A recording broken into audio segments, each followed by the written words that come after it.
There was some music from Birkie's live cast last night where they were talking about all the different things that were going to be happening with Birkie, the logistical changes and stuff. And I'm joined now in the studio with Executive Director Ben Popp. Good morning, Ben. Good morning. Thanks for having me. It's Yeah, nice to see all that snow coming down. yeah. At least it'll make it look pretty and give it a nice little glistening surface. Huh? That's right. That's Yeah. right. Winter here in the Northwoods. So, yeah, so last night we did a stream of all the different events that have changed, some not changed, but the logistical parts of what was happening or is going to be happening with the Birkie this year. Um, there was some video of a whole lot of dump trucks carrying some of that snow from that snow whale they had. Talk about that project.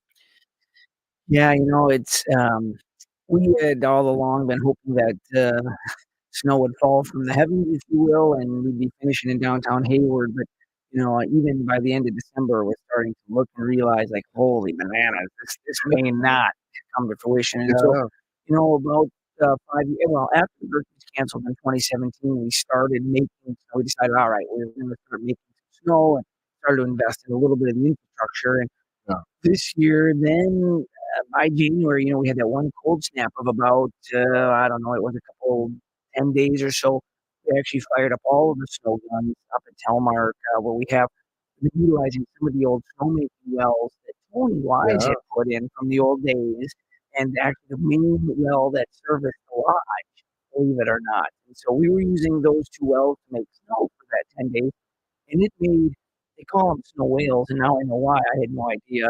But these two piles of snow that we made were about 40 feet high by 50 feet wide by 200 feet long. I mean, absolute mountains of snow. And Yeah. the snowmaking folks thought that was about enough to make a 10-kilometer trail if we were to make a 25-foot wide trailer. So, Wow. so we were going to start moving it out back in January just to start seeing how it was going. But then, as you may remember, it got so warm, and boy, everything was just turning to mush. And in the 50s, we were setting records. We actually just left it in the pile. That's what was really the safest, the surest to make it through.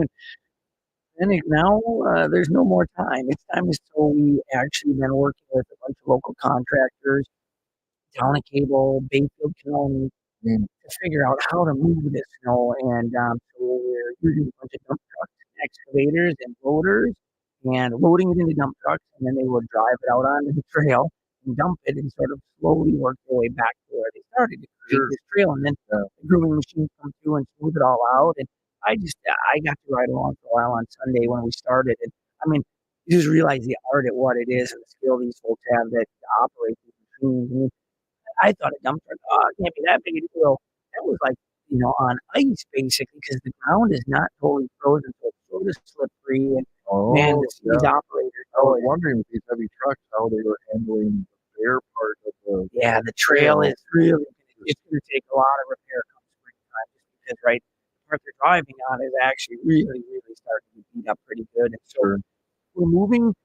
The snow, it's not, ultimately, I bet the whole trail is within a couple mile radius. The farther you go, just the longer it takes. It sort of snakes it back and forth on a bunch of the old trail that Tony had created back in the day, some of the new trails that we've created around the Birkie start, and then over on the golf course, the old Telmark golf course, because that's easy access. So the new owners there allowed us to use some of that area. So Okay.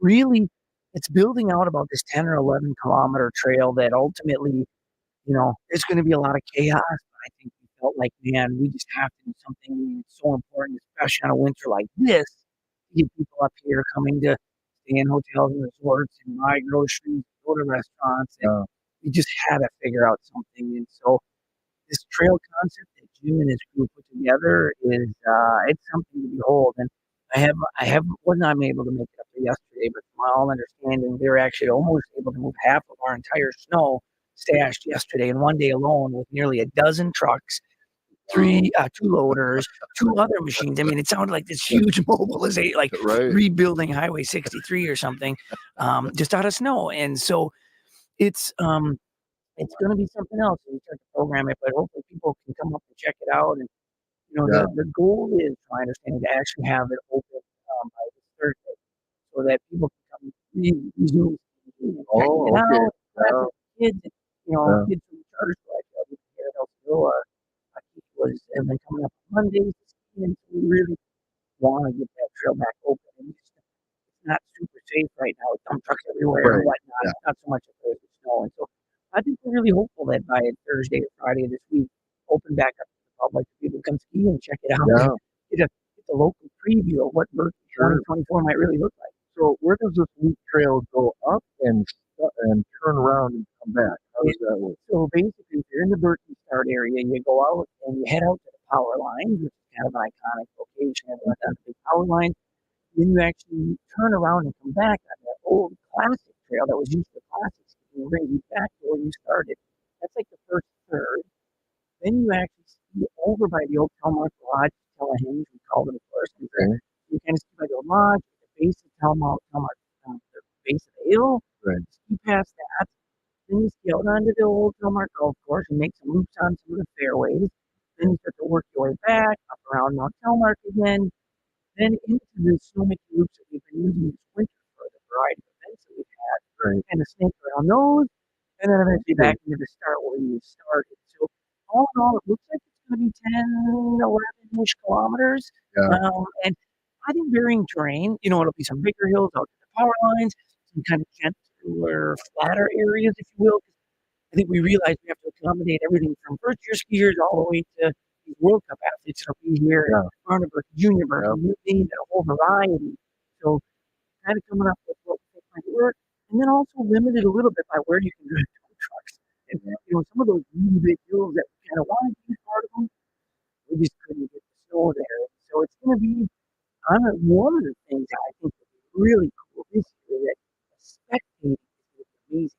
Normally, people start off and go on the news and go Main Street. Well, this year, since we're doing loops, I mean, from media coverage to loved ones out skiing, you're going to be able to find a place along the course in some of these different areas, easily accessible. They have shuttle.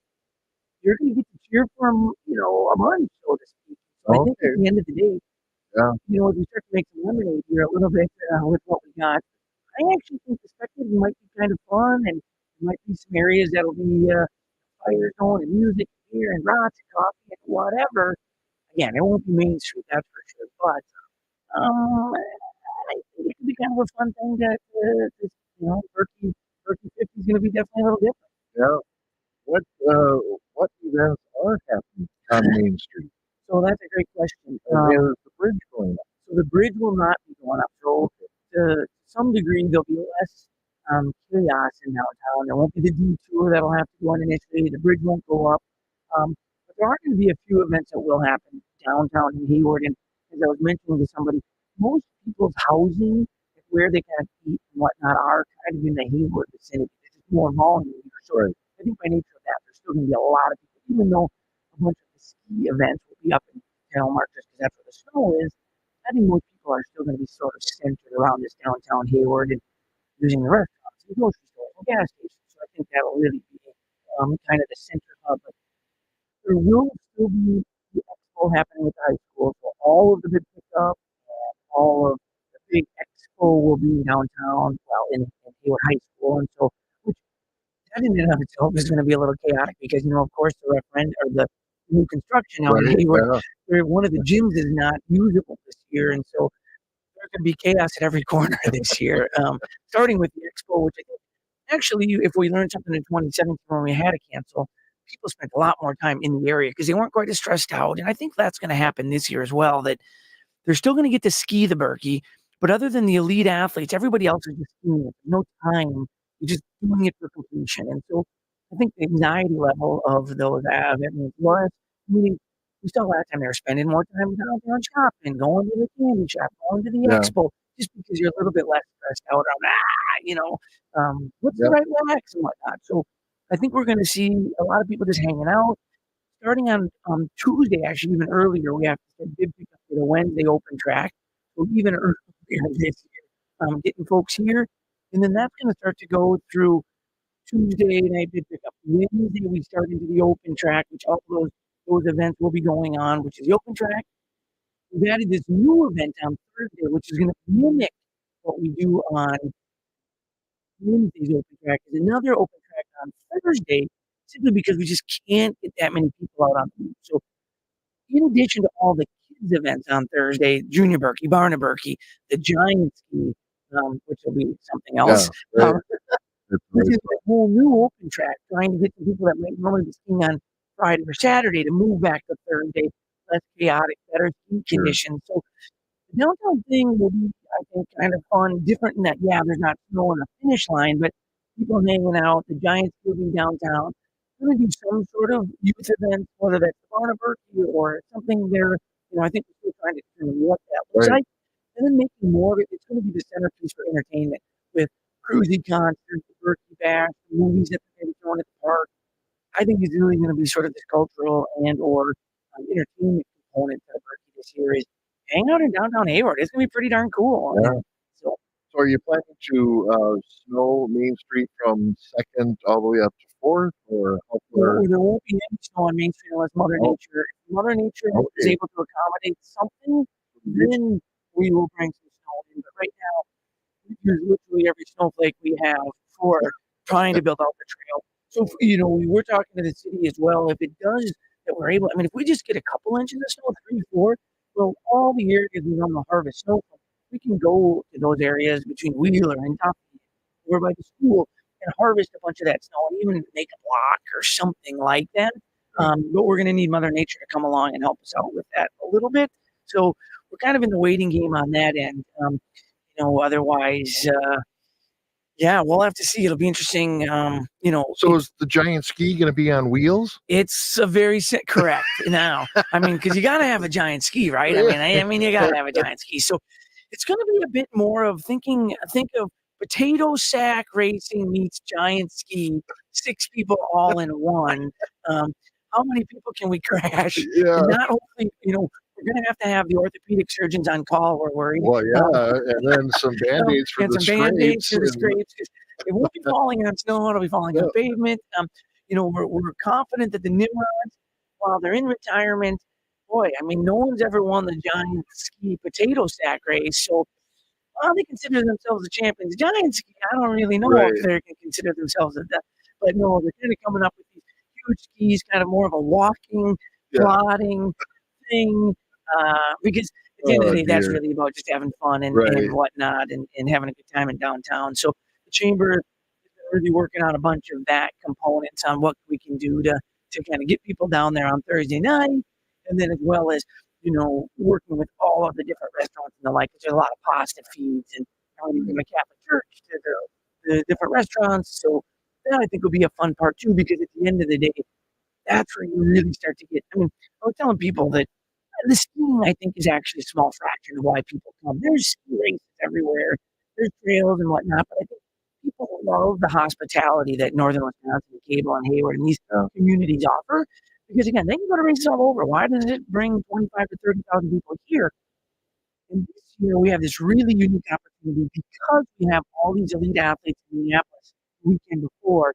Many of them, including Jesse Diggins, the absolute best woman skier in the world, is going to be here. So that in and of itself is a huge draw for the ski community.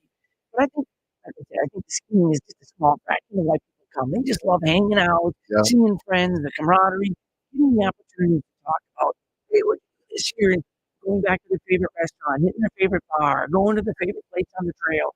All of those things, I think, are a big part of what Birkie is. It's not just the skiing thing. And so, we talked to a lot of people, and obviously, as we survey the participants, over 80% of them tell us that they're going to come back a different season. So that tells us that people just fall in love with the area. And so we knew we had to do something to get people here again for this year. We're tying Jesse Diggins and Keegan Randall and these elite athletes, mix it in with all the people that are doing their first Birkie, first Cordy, or first Hoken, the youth. And honestly, the other thing about it is really bringing back to this tie of Tony Wise. It's our 50th anniversary, and we really want to celebrate the founders and Ernie St. Germain and the people that have really made the Birkie what it is. None of us would be here without that group of people, and so we felt like it was really important to celebrate them. And this is the year we're back at Telmark, where Tony started it all, finished it all actually in year one. And so it's you think it's gonna be pretty special, and we know it's different, but the Birkie's been different a lot of years. Everything from '81 to, the bikini Birkie. I don't know if you've seen any pictures of that. They were doing it in swimsuits on Yeah, a 1K roof, and so all the way to years where it's been an open track and canceled and the like. So it's gonna be different, but I think at the end of the day, it's ton of fun, and the world's coming to Hayward, whether you like it or not. So look out. yeah. Let's talk about the Berkey's circle of giving that adds to this area's allure. It was written that race organizers, business owners, residents attribute a lot to the success, one, of the natural resources and trails, and what's happening, here in the Berkey. You got over 3,000 volunteers, and most of these volunteers are made up of community members that bring this up. So let's Yeah. say kudos to the Oh, volunteers. yeah. I mean, if you think about the Birkie, as an organization, we have 22, 23 employees that work on it year round. That's just an absolute minuscule fraction. Now, they've done amazing work, Yeah, absolutely, of course, right, but you realize the heavy lifting actually comes from the greater community. When you have nearly three, I mean, you pull into Hayward like 2,500 people, you pull into Cable 500 on the population side. Well, right.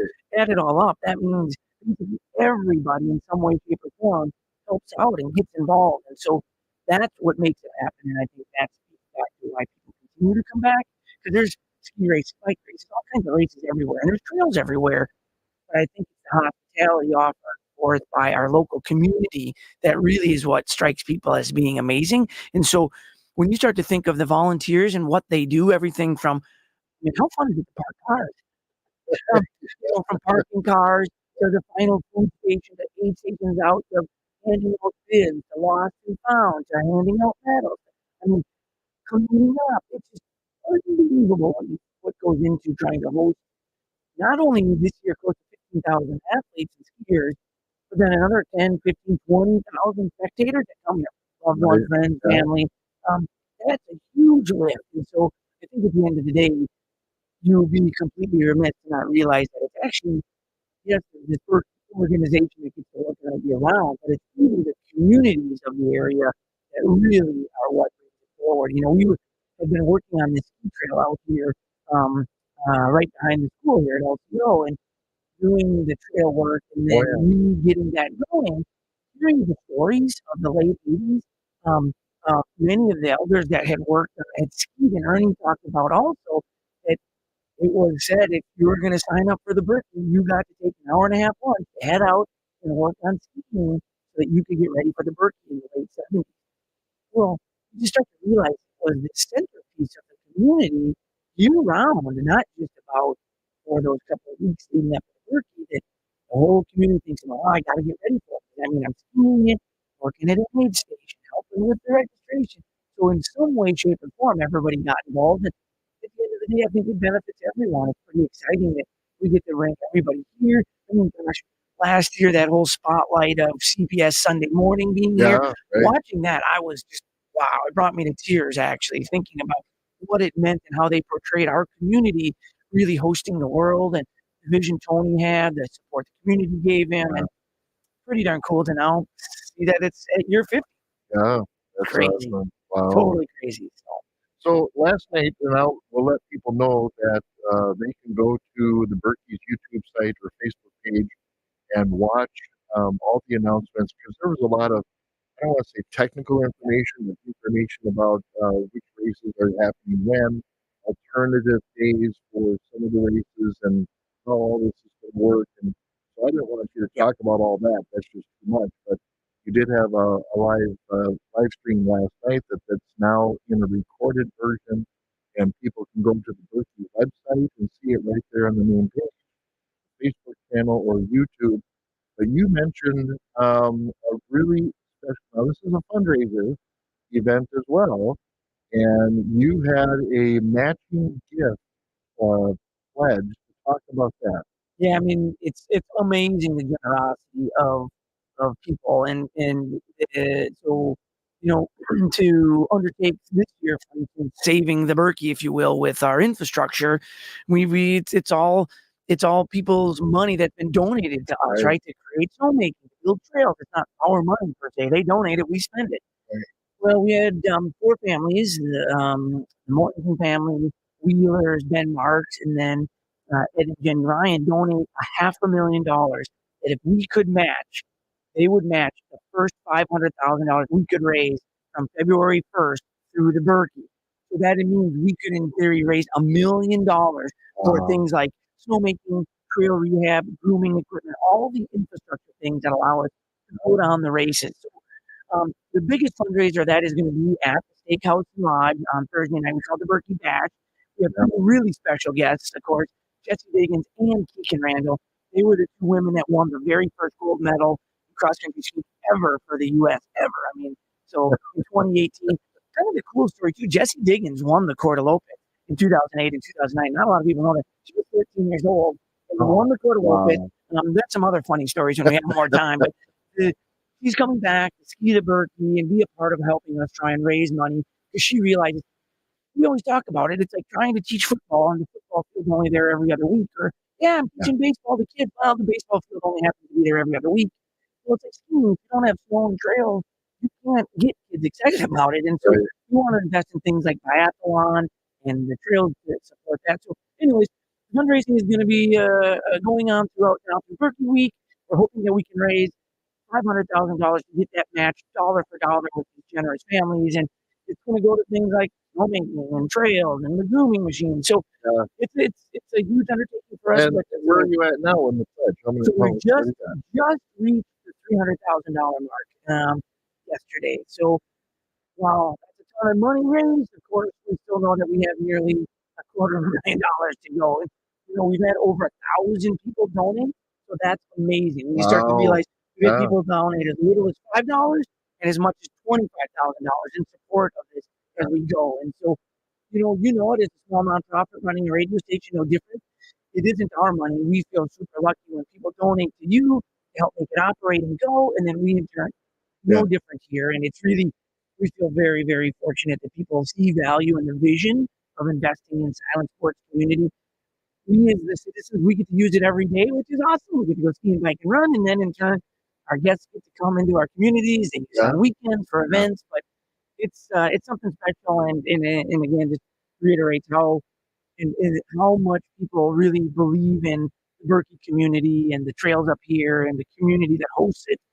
They love just coming to visit and use our trails, and then for us, it's fortunate we get to use it every day of the week. Yeah. So it's pretty That exciting. is cool. Yeah. Well, that's great. I was really shocked at the number that was put up on the screen, and it was just like, Yeah, okay, this is. But you think about what infrastructure is there, and Tony had a great vision of that infrastructure to have that in there, and now you're able to use it and then build upon yeah, that and extend it, and yeah.